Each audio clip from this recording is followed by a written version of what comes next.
Bienvenidos de regreso a su canal Mentalidad del Trader, donde vemos temas de dinero, inversión y trading. El día de hoy vamos a ver cómo armar el primer portafolio de inversión. Va dirigido específicamente a todas aquellas personas que se van iniciando y todavía tienen un camino largo por recorrer en cuestión de entender cómo se mueve el mercado, cómo analizar los activos en los cuales se quiere invertir.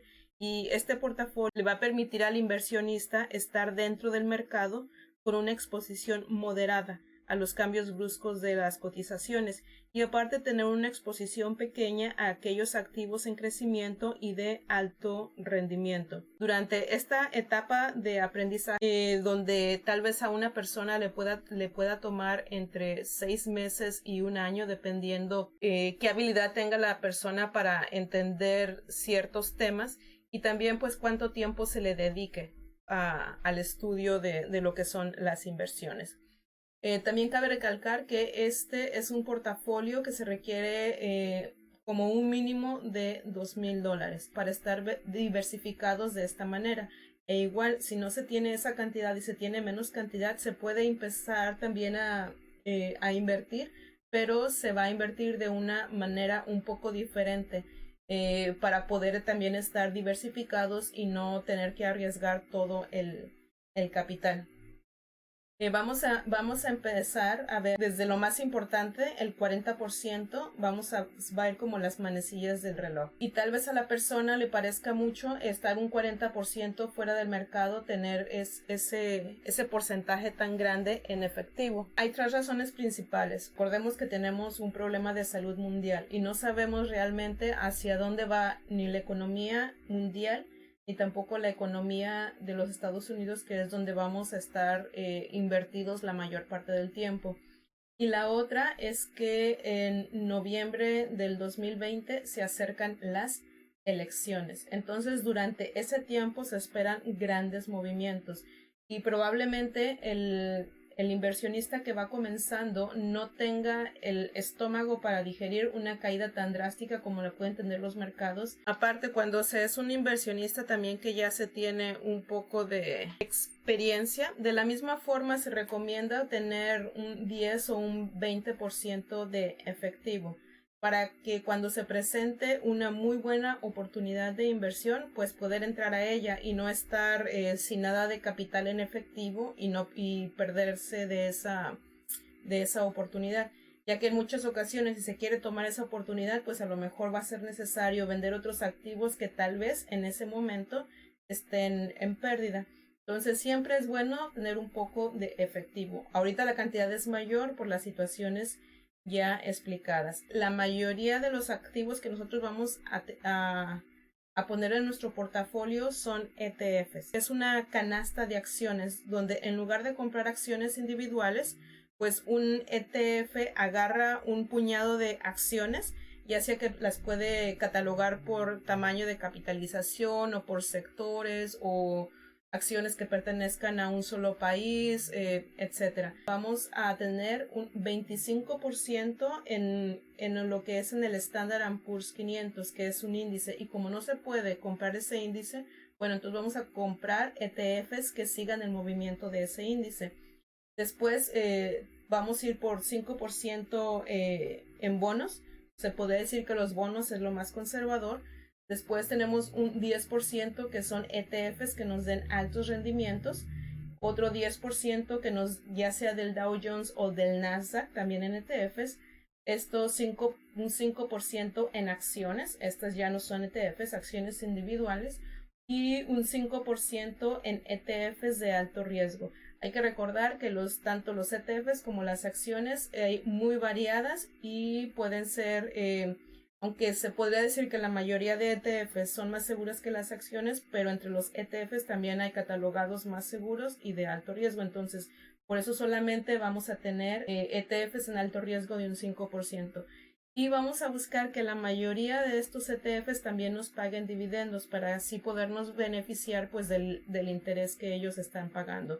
Entonces, después de ver nuestro 40% en efectivo, vamos con un 25% en ETFs que traten de imitar el movimiento del índice S&P 500. Y traigo algunas sugerencias para poner dentro de esas secciones. Por ejemplo, si vamos a comenzar con el ETF que sigue el índice del Standard & Poor's 500, que vamos a poner el 25% de nuestro portafolio, hay que recordar que cuando se están tomando cuenta ETFs, hay que tomar en cuenta quién lo expide. También hay que tomar en cuenta en qué país se encuentra la mayor parte de las acciones donde ese ETF se está invertido. También hay que tomar en cuenta los sectores donde se están invertidos y cuáles son las 10 compañías que tienen el mayor porcentaje de inversión en ese ETF, para no repetir todas las mismas compañías en todos los ETFs. Aparte de eso, hay que recordar que los ETFs cobran una tarifa pequeña por el mantenimiento, se podría decir. También hay que ver la rentabilidad de distribución y también hay que ver el crecimiento de pago anual de dicha distribución. Hay que tomar en cuenta estas cosas para nosotros poder decidir en qué ETF se va a invertir. Y vamos a comenzar con el ETF más antiguo y que la mayoría de las personas siguen, que es este del SPY.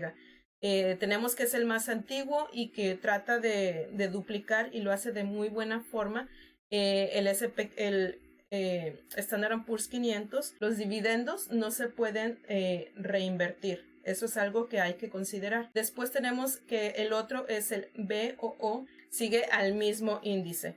Después tenemos que el siguiente es este de BTI. Este ETF sigue a un índice un poco diferente que es el SRSP, pero cuando después vemos las compañías que están incluidas en este ETF, vemos que son muy muy parecidas a lo que es el SPY y al BOO.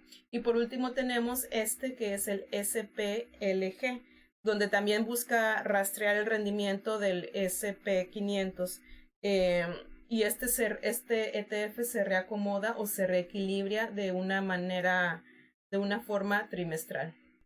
Notemos que este del BTI cobra un 0.03% y tiene un rendimiento de distribución de 1.78%.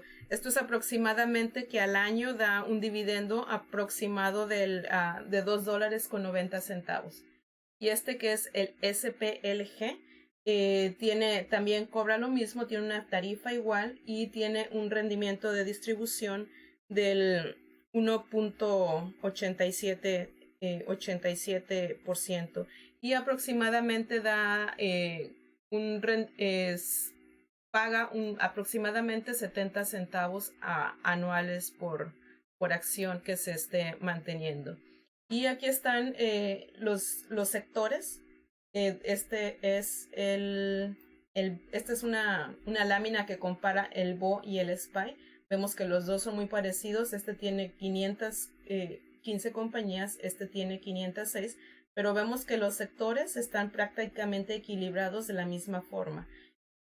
¿Por qué? Pues porque los dos están siguiendo al SP500. Y después, si nos vamos y vemos lo que es el BTI, vemos que prácticamente tiene los mismos los mismos sectores casi en el mismo porcentaje, y los dos están siguiendo. Si traemos esta lámina, si traemos el BO, el SPY y el BTI, vemos que los dos están prácticamente en las compañías, en las 10 compañías más grandes que están invirtiendo, son prácticamente las mismas.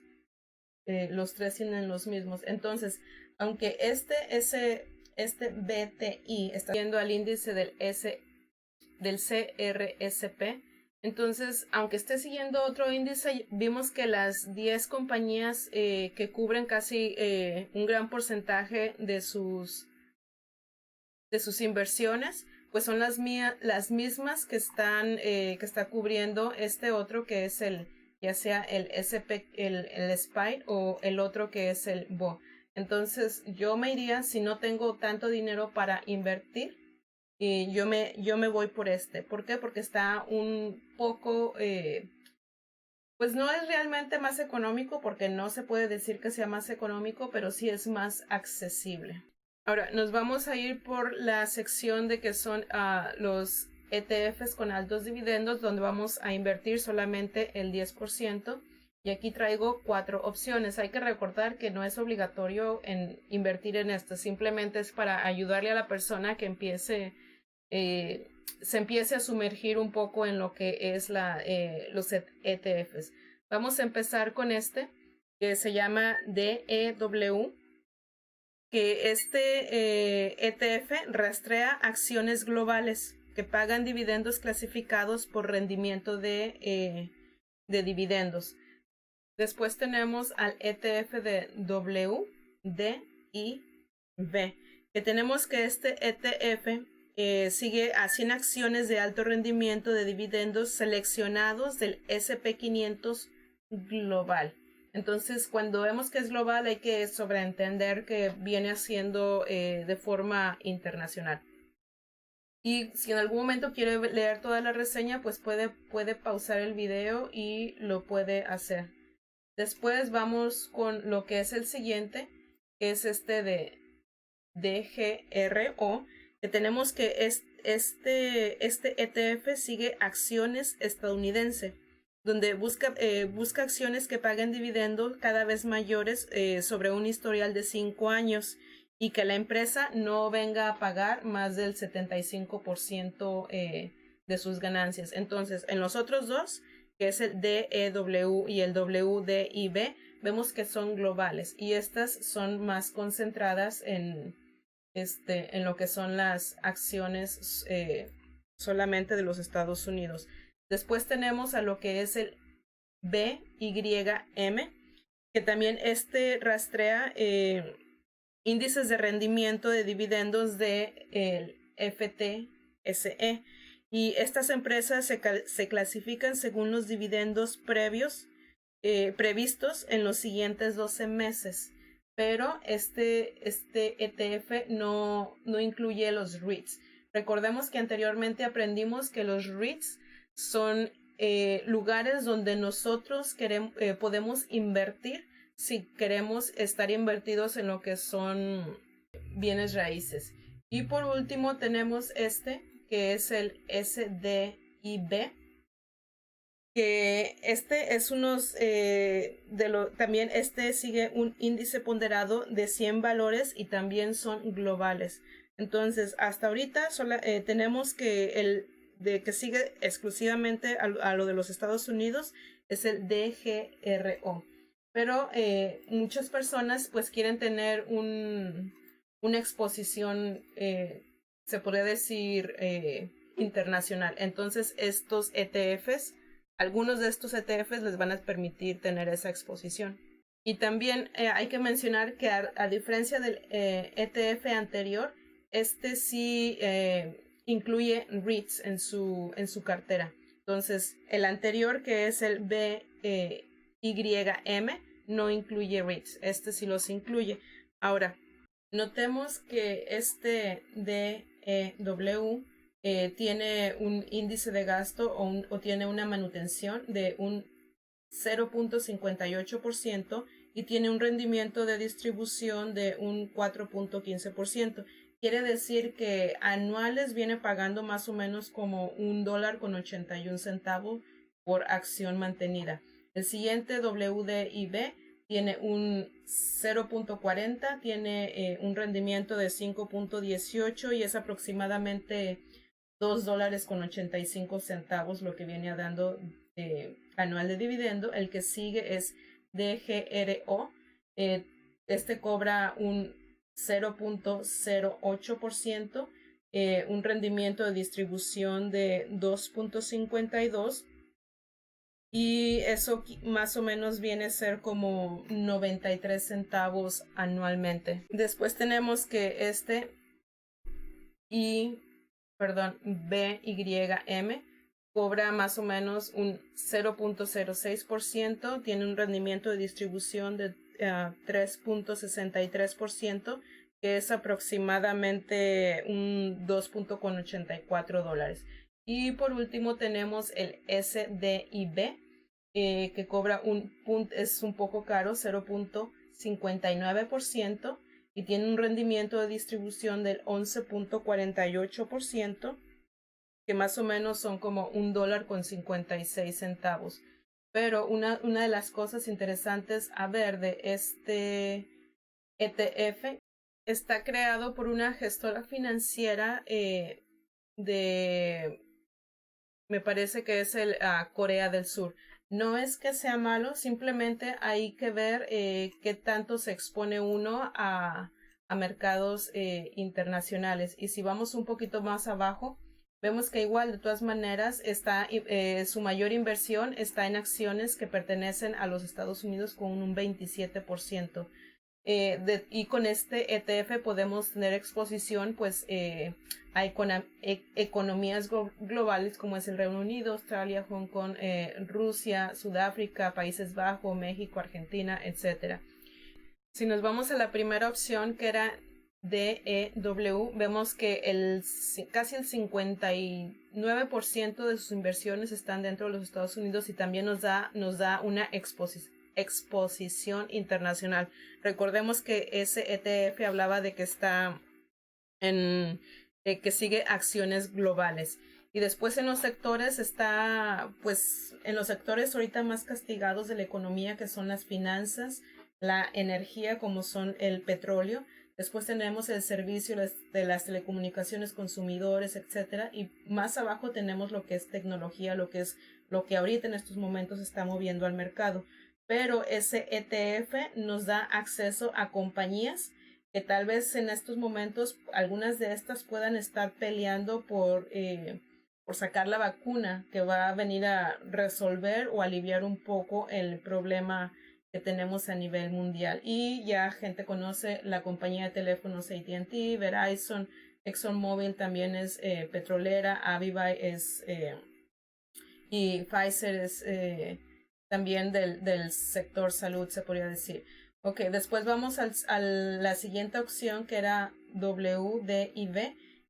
Tiene el mayor porcentaje en lo que es Canadá, y como segundo tiene Estados Unidos. Y de la misma forma, la mayoría de el sector más grande, con 38%, es el sector de las finanzas.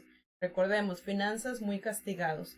Después tenemos lo que es el ETF del DGRO, donde el 100%, recordemos que este es el único ETF de aquí, que es el 100% que está invertido en lo que son los Estados Unidos.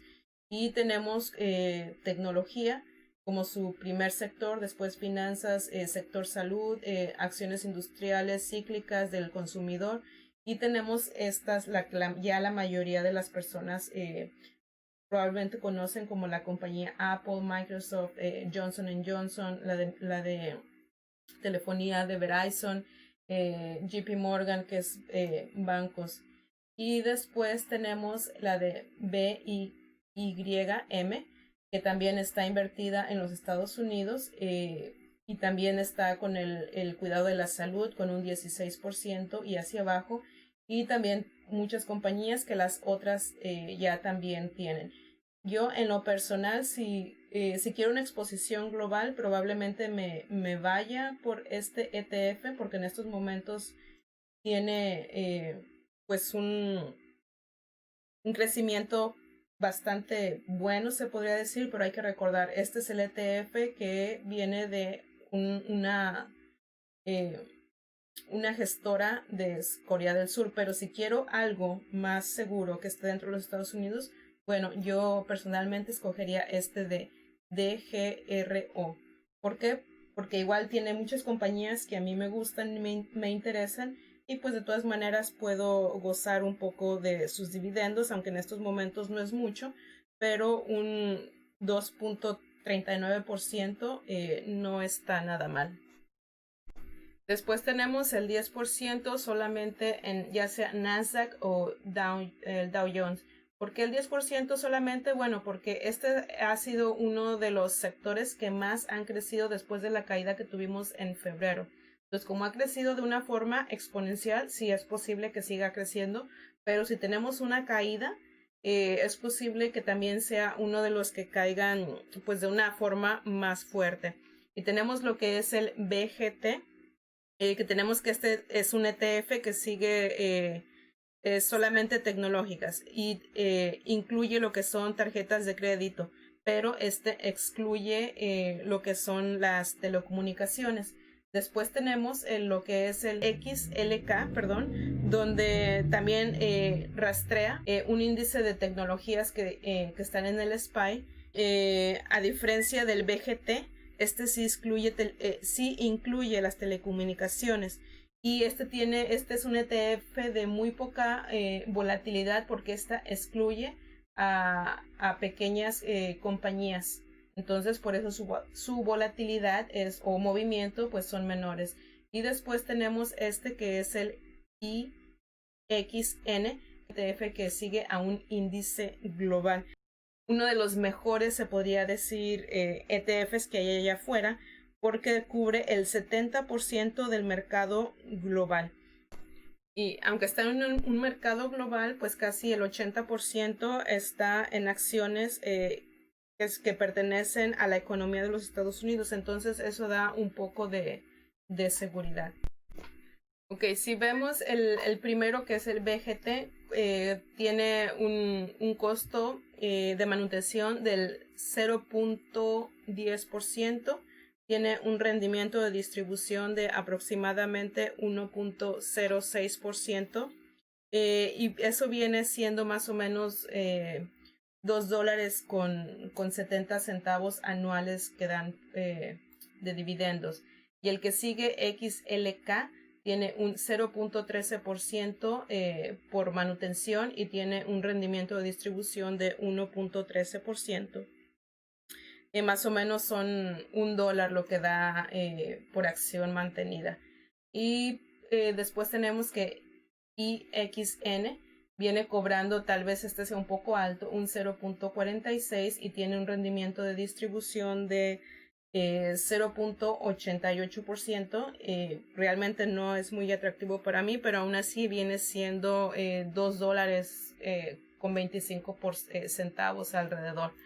Y después tenemos que el BGT tiene todas sus acciones dentro de los Estados Unidos, vemos sus sectores y vemos que está casi en compañías pues que son muy conocidas para muchos de nosotros, como volvemos otra vez, Apple, Microsoft, Visa, Mastercard, Intel, Nvidia, Adobe.